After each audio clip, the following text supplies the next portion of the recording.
بسم الله الرحمن الرحيم. الحمد لله رب العالمين، والصلاة والسلام على أشرف المرسلين سيدنا محمد وعلى آله وصحبه أجمعين وبعد. This is a reading with proper commentary and explanation on the chapter that الشيخ علاء الدين المرداوي الحنبلي تغمده الله برحمته وأسكنه فسيح جنته ونفعنا به وبعلومه وعلوم مشايخنا في الدارين آمين, dedicated to the topic of التواتر in his explanation of التحرير, التحبير, شرح التحرير. The matn and the explanation are both authored by الشيخ رضي الله عنه, and I think this is a way of completing something that I began in the past, and it was a lecture that I gave on the topic of التواتر. I can later determine how I want people to listen to the to this like compilation, or to this to both things, or anything that I would offer in the future more on the topic. I'm not really sure how now, however, I want this to be studied separately.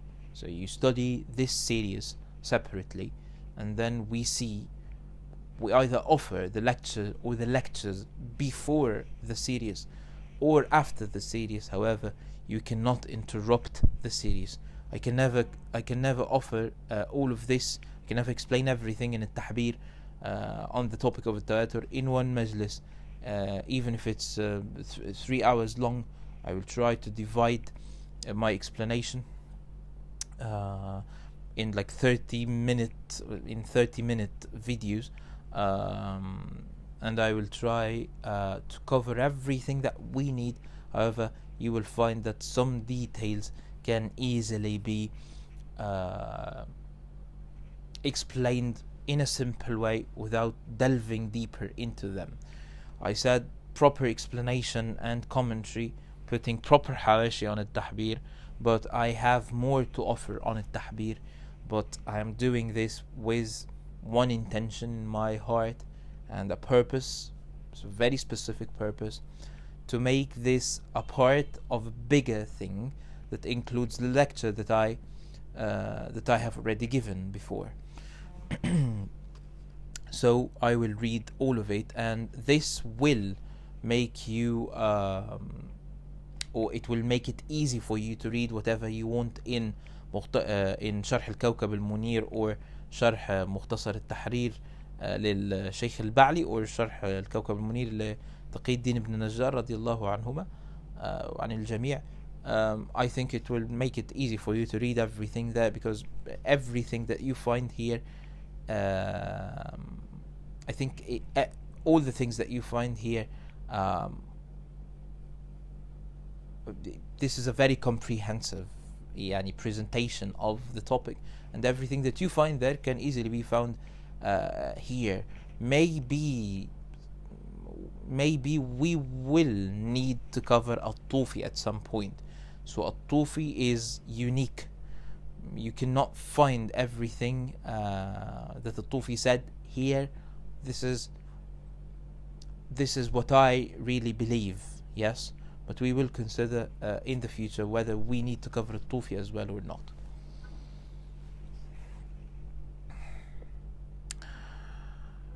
قال الشيخ رضي الله عنه: فصل: الخبر تواتر وأحد.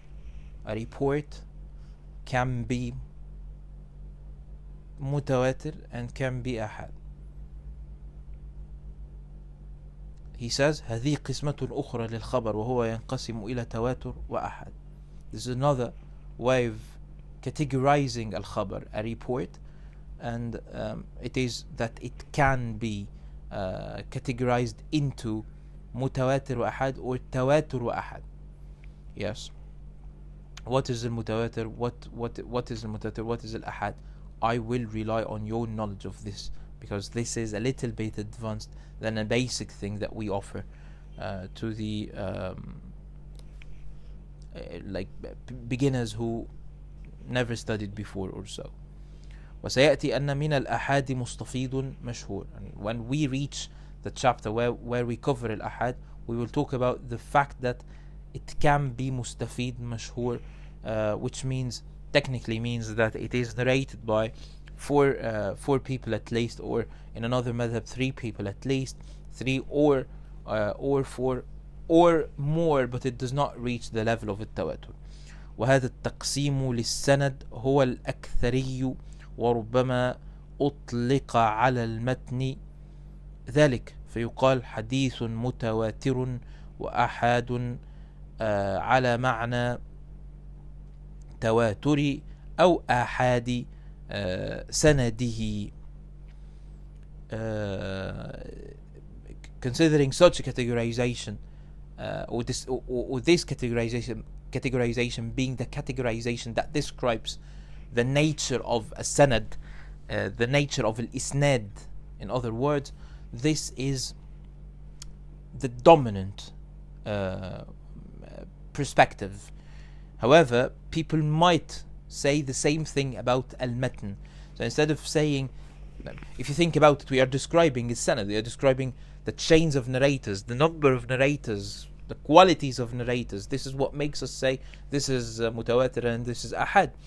But the matn itself, as a matn, as words put together, the al-mukhbar bihi, what has been reported, what has been narrated, does not really affect our perspective. It is something that is associated with the sanad, but it's not associated primarily with al-matn. But some people say this matn is mutawatir, this matn is ahad, and they mean that it has been narrated through asanid that reach the level of التواتر, or through asanid that do not reach the level of التواتر, and this is what people mean. So far it's a very simple discussion, if you notice, and at some point things will be really difficult. So please, in this series, try to have patience and try to listen to these recordings and to watch these videos while having proper scholarly concentration. قوله فالتواتر تتابع شيئين فأكثر بمهلة، ومنه قوله تعالى ثم أرسلنا رسلنا تترى، أصلها وترى، بدلت التاء من الواو. قاله ابن قاضي الجبل، وقال هو لغة تتابع واحد بعد واحد من الوتر. ثم قال قلت قال الجوالقي من غلط العامة قولهم تواترت كتبك إلي، أي اتصلت من غير انقطاع، أو من غلط، عفوا، قال الجوالقي من غلط العامة قولهم تواترت كتبك إلي، أي اتصلت من غير انقطاع، وإنما التواتر الشيء بعد الشيء بينهما انقطاع، وهو تفاعل من الوتر وهو العود. انتهى. This is a very proper linguistic discussion. The meaning of التواتر, and he says it's coming from الوتر, and he mentions the ayah تترى, and the discussion here is, are we talking about a series of things, one comes after the other, يعني back to back, without any separation, without any pauses, or with pauses, with separation? So when a series of things happen, happens, and the things happen consecutively, do we require, in order for something to be called mutawatir, some pauses, some episodes of separation, or it is supposed to be connected, perfectly connected? So this is the discussion here, from a linguistic perspective, in analyzing the word in the Arabic language. they a sheikh mentioned the argument of al-Jawaliqi that it's wrong when laymen say that تواترت كتبك إلي أي اتصلت من غير انقطاع. That, for instance, someone is sending another person letters, a series of letters, and he uses the word or they use the word تواترت to indicate the meaning of you kept sending them without any separation, as if you are receiving a letter in every second. Yes, apparently it depends on how you perceive something. And this, I think, this could be something that we this is something in which we seek the help of Sheikh Najmuddin al-Tufi. And if I remember correctly, in his شرح مختصر الروضة وشرح البلبل, he said, I believe that we do not have to require this separation or these poses. My opinion, in order to see, I'm trying to see here a bigger picture, that it depends on your perspective. If I send you a letter every day, and you live in Baghdad and I live in Cairo, and it takes some time in order for the letter to reach you, so it takes maybe a couple of days. So every other day you receive a letter from me. I think this is called tawatur, because we are looking at it from a very specific perspective. I still understand that the way some linguists see it, tawatur, does not allow them to describe anything like this as mutawatir in the first place, because they want it to be back to back, no separation, something that happens consecutively without any pauses, without any episodes of separation, as I say. I understand this, but I think the linguistic meaning and the way the word is used in the Arabic language, forget about the terminology now, I think it allows us to say, and this is, I can rely somehow on a Tufi when it comes to this. I think it allows us to see that the tawatur is a proper description of something that happens consecutively, back to back, relatively. Yes, and I think this is a better way of putting putting this meaning, or of putting this issue, this mas'ala of the linguistic meaning of at-tawatur. However, we just presented what these scholars said, and apparently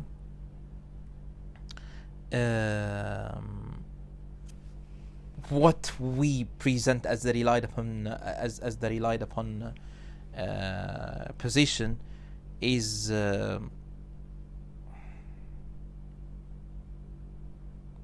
what we present as the relied upon position is that there has to be an episode of separation.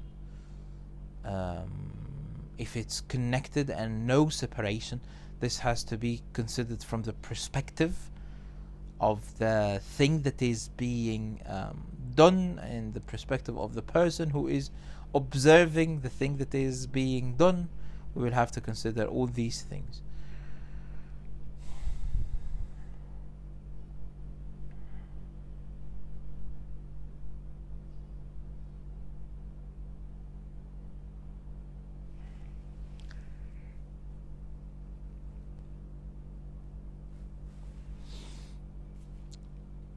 Hence, I see that when laymen say تواترت كتبك إلي, your letters came one after the other consecutively, but we use the word tawatur here to indicate that there was no separation in the process. There was no separation from the perspective of a person who is receiving letters, especially from a person who lives far away.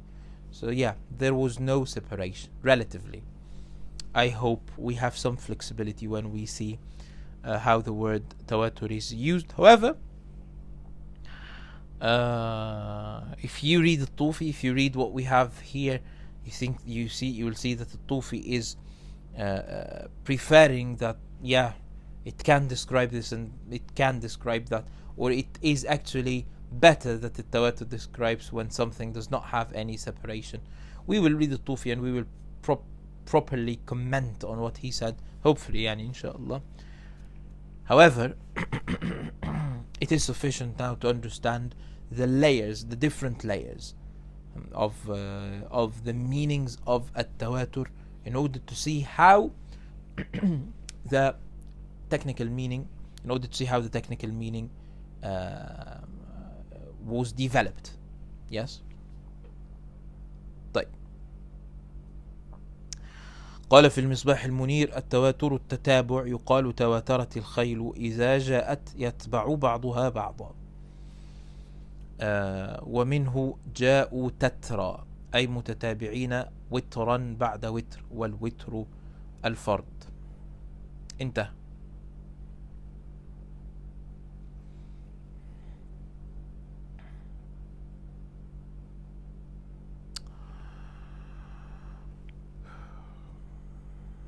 In المصباح المنير they describe التواتر as التتابع. Again, this is repeated, but he is just quoting المصباح المنير: تواترت الخيل, if they come one after the other, if horses come one after the other, and جاءوا تترى, one after the other, وترى, والوتر الفرد, الوتر الفرد. Witr describes the odd. Yes, the odd. And I think this covers everything that we need to say in the linguistic meaning.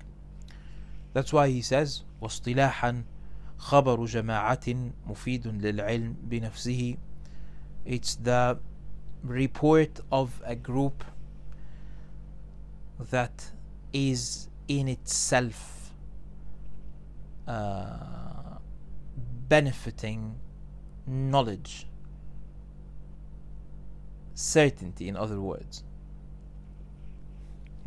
He says: فالخبر كالجنس يشمل المتواتر وغيره. When he says خبر, this is like al-jins.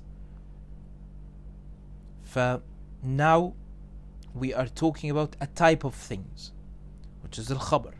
So we are not talking about human beings, but al-khabar, report, this includes both al-mutawatir and the non-mutawatir. Yes. وبإضافته إلى الجماعة يخرج عنه خبر الواحد.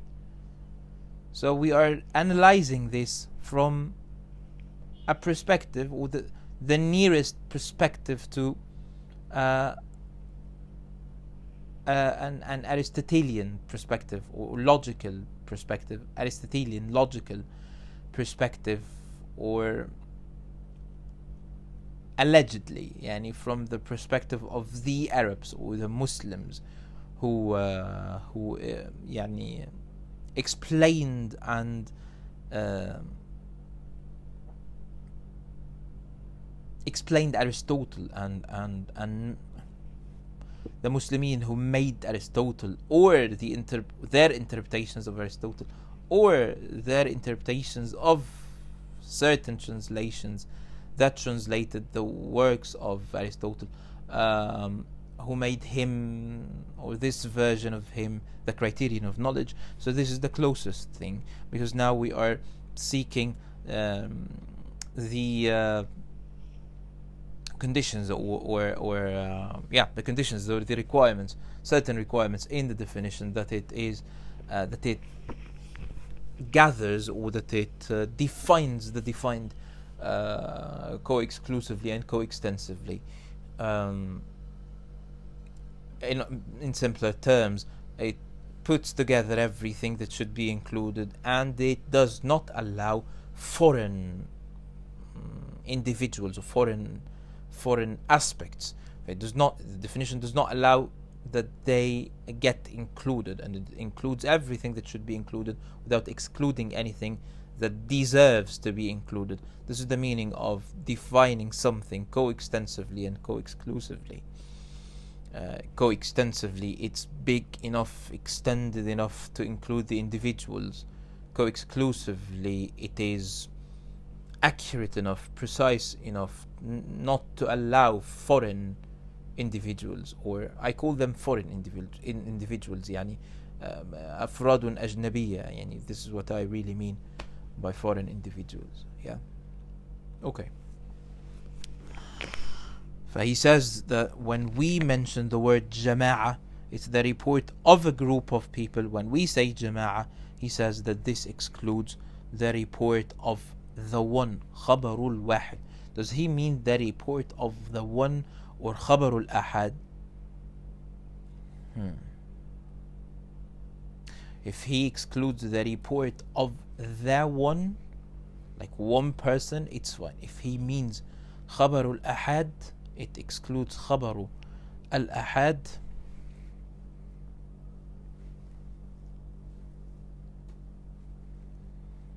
I think it will be problematic. Yeah.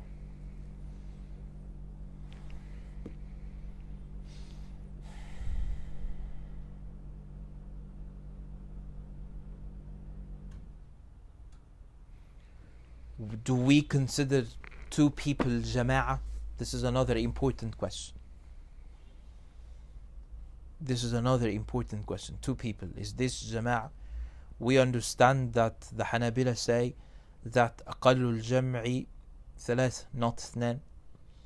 So in order for something to be like, يعني the plural is three at least, not two.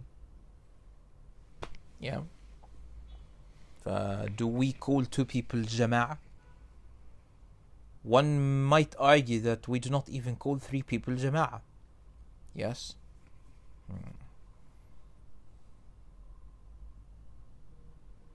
Apparently we understand that khabar al-wahid is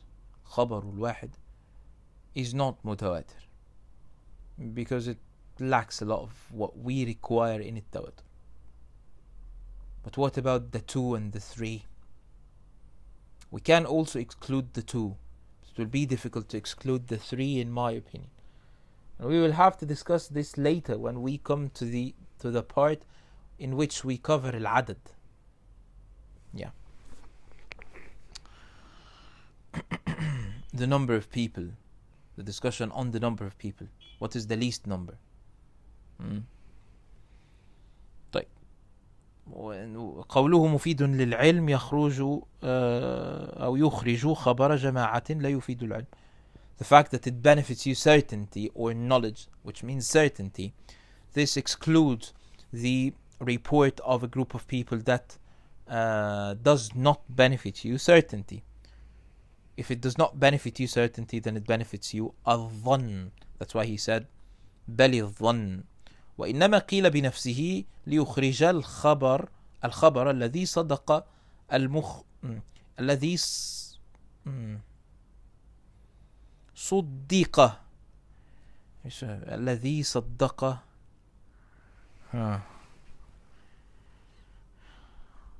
I think ليخرج الخبر الذي صدق المخبرين فيه لسبب القرائن الزائدة على ما لا ينفك عن المتواتر عادة وغيرها. The reason why he said that the report in itself is benefiting you certainty in itself. So he says this was said in order to exclude a report in which the reporters are trusted because of external factors that support their report. And these external factors, they are usually external in the sense that they do not belong to the report itself. So we do not benefit certainty from the report itself, but from the other supporting factors. The report on its own does not benefit you certainty, but when we put it with other external factors, now you have certainty. these factors and other things and other factors. These external factors and other things that will not be called factors or qara'in, that also benefit the same thing, certainty. For instance, if we see that some people report something and this report does not benefit certainty on its own, it does not benefit you certainty, but there was a very important factor that made us trust it. Let's say that this factor was that scholars of Islam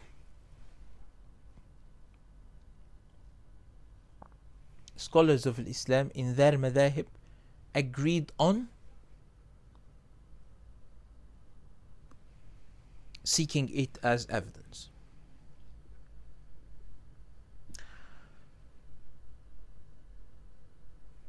This means that this report has been supported. You understand now that it is certain that this was what, let's say this is coming from the Prophet ﷺ, this is what he said, sallallahu alaihi wasallam. Yeah. So sometimes this can be seen as not an external factor. This can be seen as irrelevant factor. Let's call it irrelevant factor. But I think this could be a very good example of what an external factor is.